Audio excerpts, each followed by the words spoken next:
میرے دوستو، اللہ پاک نے ہمیں دنیا میں ہمیشہ رہنے کے لیے نہیں بھیجا۔ جو دنیا میں آیا ہے اسے دنیا سے جانا ہے۔ ایک مسجد میں اعلان ہوا کہ فلاں صاحب کا انتقال ہو گیا، مغرب میں جنازہ ہوگا۔ جب جنازہ آیا تو 2 جنازے آئے۔ کسی نے کہا اعلان تو سنا تھا کہ مغرب میں جنازہ ہے، لیکن یہ تو 2 جنازے ہیں، دوسرا کس کا ہے؟ انہوں نے کہا دوسرا اسی کا ہے جس نے صبح اعلان کیا تھا۔ تو یہ دنیا اصل نہیں ہے، اصل تو آخرت ہے۔ ایک ڈاکٹر صاحب کلینک میں مریض کو دیکھ رہے، اس کی نبض پکڑی، نبض دیکھتے دیکھتے دیکھتے اپنا ماتھا میز پہ ٹکا دیا۔ اب مریض ڈاکٹر صاحب کو ہلا کے کہہ رہا ہے ڈاکٹر صاحب کیا ہوا کیا ہوا؟ تو ڈاکٹر صاحب فوت ہو چکے تھے۔ ایک ڈرائیور گاڑی چلا رہا تھا، سرخ اشارے پر گاڑی روک لی، سبز اشارے پر گاڑی نہیں چلا رہا ہے۔ لوگوں نے شور مچایا ابھی گاڑی چلاؤ۔ جب اسے ہلا کے دیکھا تو ڈرائیور فوت ہو چکا تھا۔ یہ دنیا دھوکہ ہے، اصل آخرت ہے۔ ایک مولانا صاحب نے نکاح پڑھایا، ایک نوجوان کا نکاح پڑھایا اور اگلے دن اسی نوجوان کا جنازہ پڑھایا۔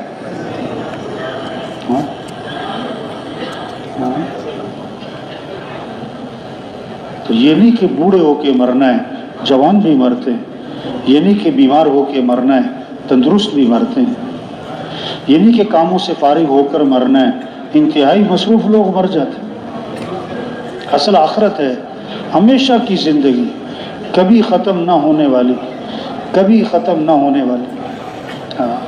لقمان حکیم نے اپنے بیٹے کو نصیحتیں کی، ایسی نصیحتیں بڑی زوردار۔ اللہ پاک نے ان کی بعض نصیحتیں قرآن میں بھی نقل کی۔ تو جب آخری وقت تھا نا لقمان حکیم کا، تو بیٹے کو بلایا، فرمایا کہ بیٹا ساری زندگی نصیحتیں کرتا رہا، اب میری زندگی کا آخری وقت ہے، میں تمہیں اپنی آخری 6 نصیحتیں کرتا ہوں۔ 6 نصیحتیں، ساری زندگی کا نچوڑ نکالا، ساری نصیحتوں کا نچوڑ نکالا۔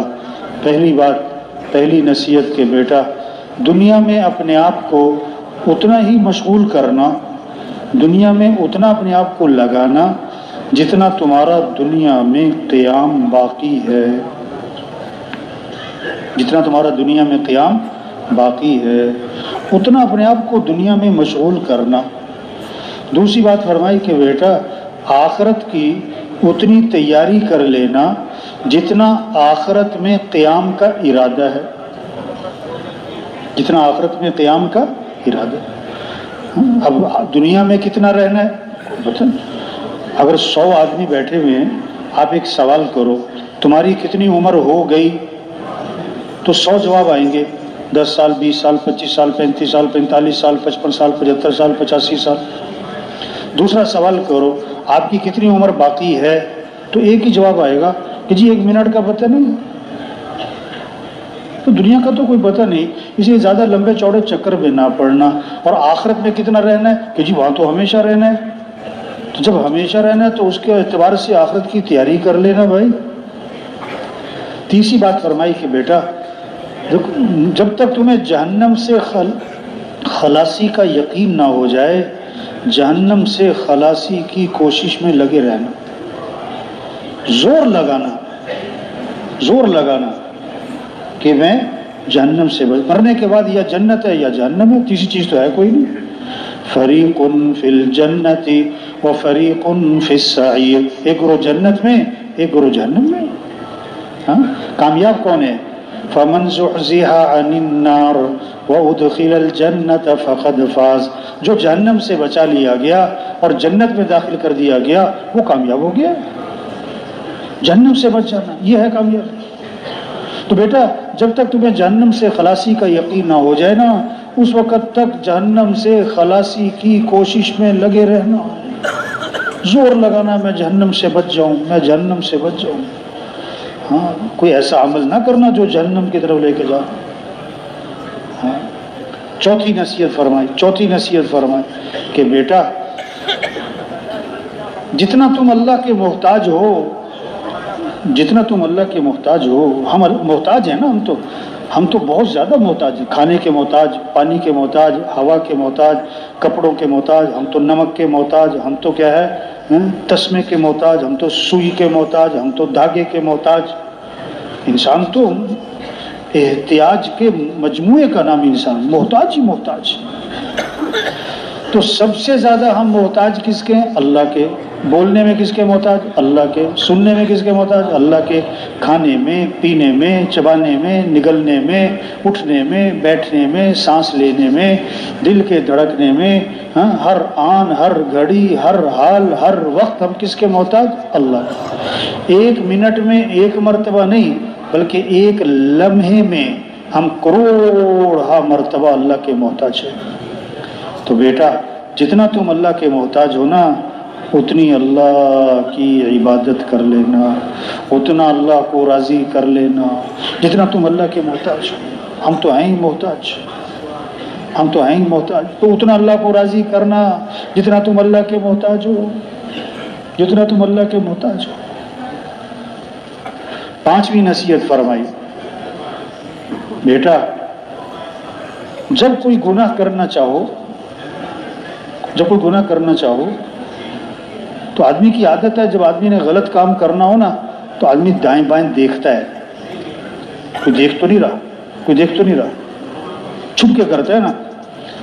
تو جب تم کوئی گناہ کرنا چاہو تو کوئی ایسی جگہ تلاش کر لینا جہاں اللہ اور اس کے فرشتے تمہیں نہ دیکھ رہے ہوں، کوئی ایسی جگہ تلاش کر لینا۔ ہاں، استاد نے شاگردوں کو ایک ایک چوزہ دیا، ایک ایک چھری دی کہ وہاں ذبح کر کے لاؤ جہاں کوئی نہ دیکھ رہا ہو۔ کوئی 2 منٹ بعد ذبح کر لایا، کوئی 3 منٹ، کوئی 4 منٹ، کوئی 10 منٹ، کوئی ایک بچہ دیر سے آیا، ذبح بھی کر کے نہ لایا۔ استاد نے کہا تم آئے بھی دیر سے ہو اور ذبح بھی نہیں کر کے لائے، یہ کیا کیا؟ انہوں نے کہا جی آپ نے شرط لگائی وہاں ذبح کر کے لاؤ جہاں کوئی نہ دیکھ رہا ہو۔ میں جگہ جگہ گیا لیکن جہاں جاؤں اللہ دیکھ رہا ہے، جہاں جاؤں اللہ دیکھ رہا ہے، جہاں جاؤں اللہ دیکھ رہا ہے، تو اس لیے میں کیسے ذبح کر کے لاتا؟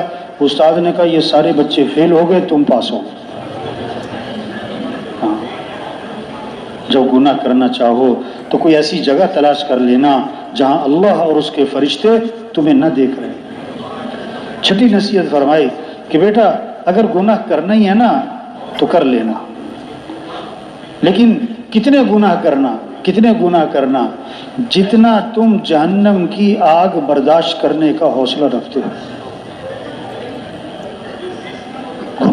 گناہ کا نتیجہ جہنم، گناہ کا نتیجہ عذاب۔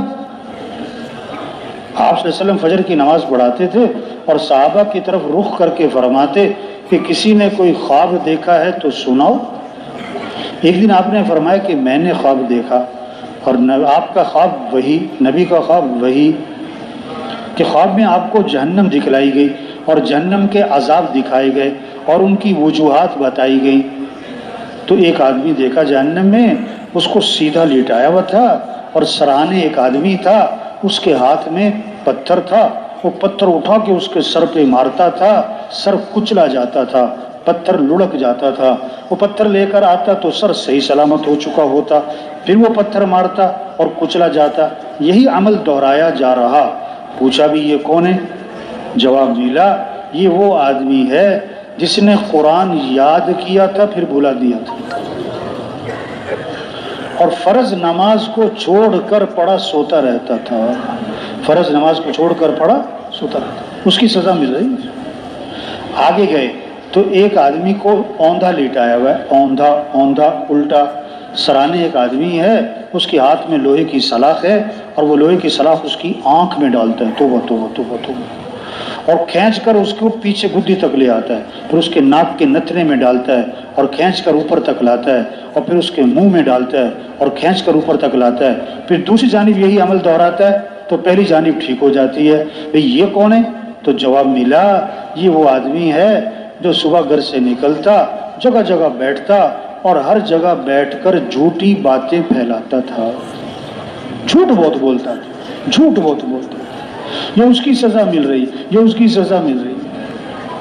آگے گئے تو ایک تندور ہے، تندور، اور اس میں آگ کے شعلے ہیں اور آگ کی لپٹیں ہیں، اس میں جھانک کے دیکھا تو ننگے مرد ہیں اور ننگی عورتیں ہیں اور آگ میں جل بھن رہے کباب کی طرح، اور ان کی چیخو پکار ہے۔ یہ کون لوگ ہیں؟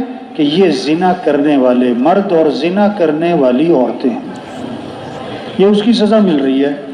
آگے گئے تو نہر ہے اور اس میں خون کی طرح سرخ پانی ہے اور ایک آدمی اس میں تیر رہا اور تیرتا ہوا کنارے پر آتا ہے، کنارے پہ ایک آدمی ہے، اس کے ہاتھ میں پتھر ہیں، وہ پتھر اس کے منہ میں ڈالتا ہے، وہ پتھروں کو نگلتا ہے اور پھر تیرتا ہے اور پھر کنارے پر آتا ہے۔ یہ کون ہے؟ کہ یہ دنیا میں سود کھایا کرتا تھا۔ تو بیٹا جتنا جہنم کی آگ برداشت کرنے کا حوصلہ ہے نا، اتنے گناہوں پر جرت کر لینا۔ تو بھائیو، یہ دنیا اصل نہیں ہے، اصل تو آخرت ہے، جو ہمیشہ کی زندگی ہے، کبھی ختم نہ ہونے والی ہے، کبھی ختم نہ ہونے والی۔